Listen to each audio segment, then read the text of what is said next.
Hi and welcome to my channel. My name is Rick Perry. I have a website at rickcperry.com, and today I'm going to talk about battery cable crimpers.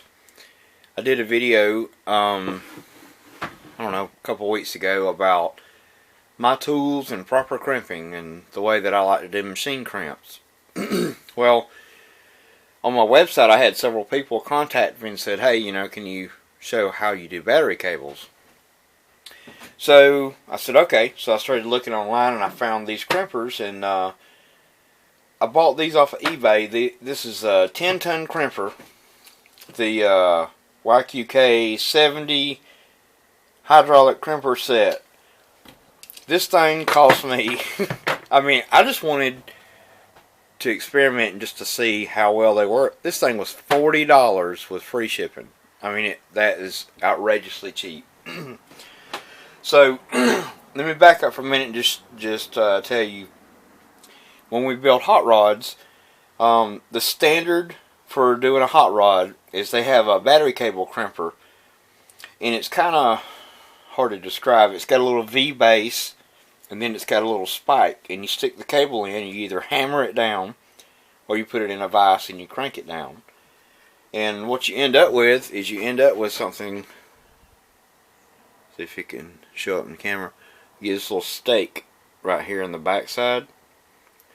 That's kind of what you end up with. Now the second way to do it, if you have some, and I've been using these for years, this is an actual battery cable crimper. It's kind of hard to operate and everything, and get up under a car, and you stick your connector in, your terminal in here, and you crimp it, and you end up with the same thing. You get this little stake in the back like that.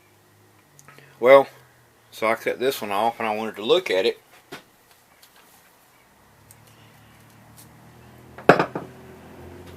and see just how well the wires are in there.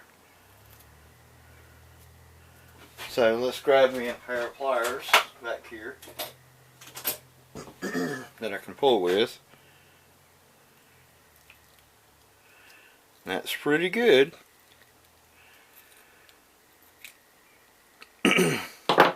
So it's not too bad. Now you get people also will take these things, put it in the vise, heat it up, pour solder in it, or push solder in it, and then jab the wire in. Well, that's okay, but if you cut it in the bandsaw and look at it, it doesn't wick the solder all the way in, because the copper draws the heat out of the solder so quick it kind of flash hardens it. I've seen people will drill a hole right here and heat it up and feed the solder in the hole. Well, the problem is, what you want to do is you want to tightly pack those strands together so there's no air can enter in between them and oxidize. If you have that, then you have a proper crimp. You never see the factories that make their own battery cables. You never see solder on those. They're typically just a nice, rolled in, tightly gripped machine crimp. So I've seen these. I've seen people just squish them with vice grips, and what the problem is, you only have connection on each side, and you can build heat. When you start passing a lot of current through it, you build a lot of heat. That's one of the primary reasons that I don't like soldering these connections, because if you put it on a battery cable, you really start pushing a lot of current through it. If the connection is loose and it starts building heat, or if the crimp is loose and it starts building heat, the solder will get so hot that it actually drips out and the cable can come apart. So the solution is a proper crimp. Now, I tried to crimp this stake with one die larger just to see what would happen, and that might be one of the reasons why I can't pull the strands out. But let me show you, when you have the correct die in, what the crimp looks like. Now, I cut this. Let's see if I can, it's kind of dark in one section of the shop here. If you can see that,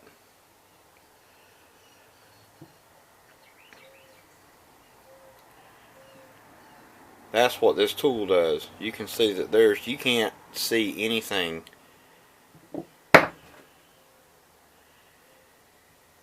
That is a great crimp.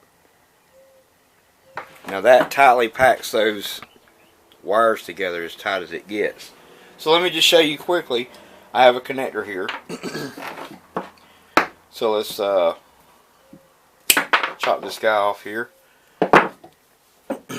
So the way that you would normally do this is you would crimp this on and put some heat shrink around it. The heat shrink keeps the moisture or condensation from getting in between this little area right here where the end of the connector and the wire stops.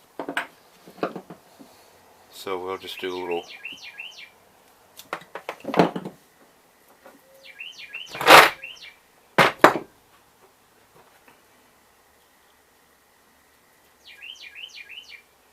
oops.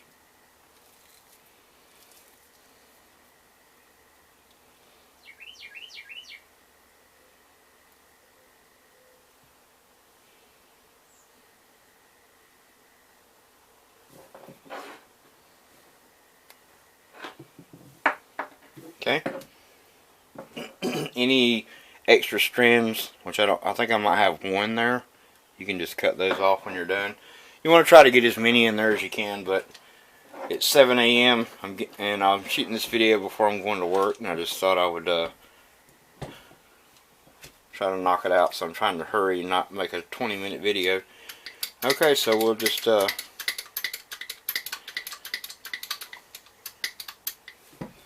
okay, so we got it pretty close there. We'll center it.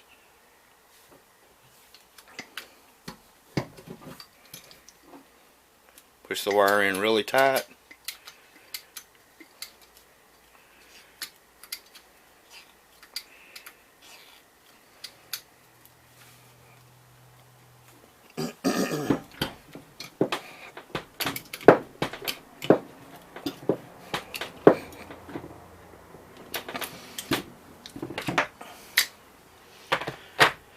And so there you have it.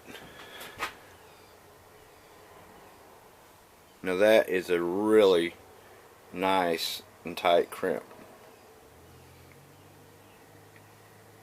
And it's not going anywhere.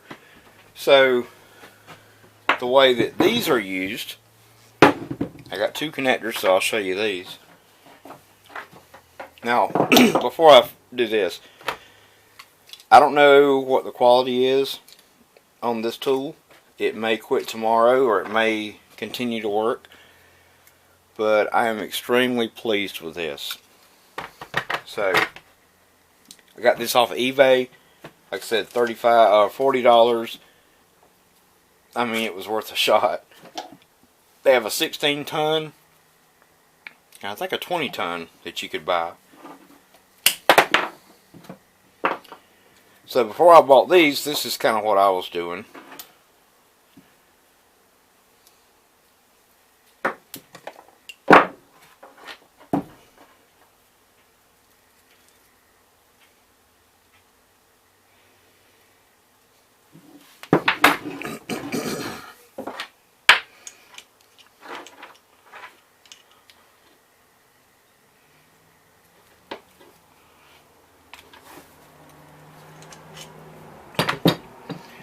That's kind of what I was doing before.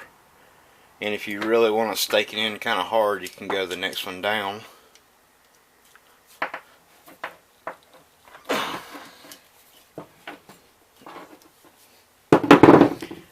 So that's not too bad. You know, that has been adequate for a while. I've been doing it like this and don't have any issues. But man, that just looks great right there. I really like that. So this is my old standby, but this here is my new tool. This thing has dies that goes way down and way up there. So anyhow, I would highly recommend you consider purchasing one of these. Like I said, the part number I have is the YQK-70. Like I said, bought it off of eBay. Look for the 10-ton battery cable crimper. and crimp your cables correctly. Anyhow, thanks for watching. If you'd like to, you can come to my website, rickcperry.com, and read the blogs that I write about pro audio and some of my gigs that I go out on and mix sound for. I have some tech articles that you can search for. Also, if you'd like to, you can subscribe to my channel and like this video. Thanks for watching.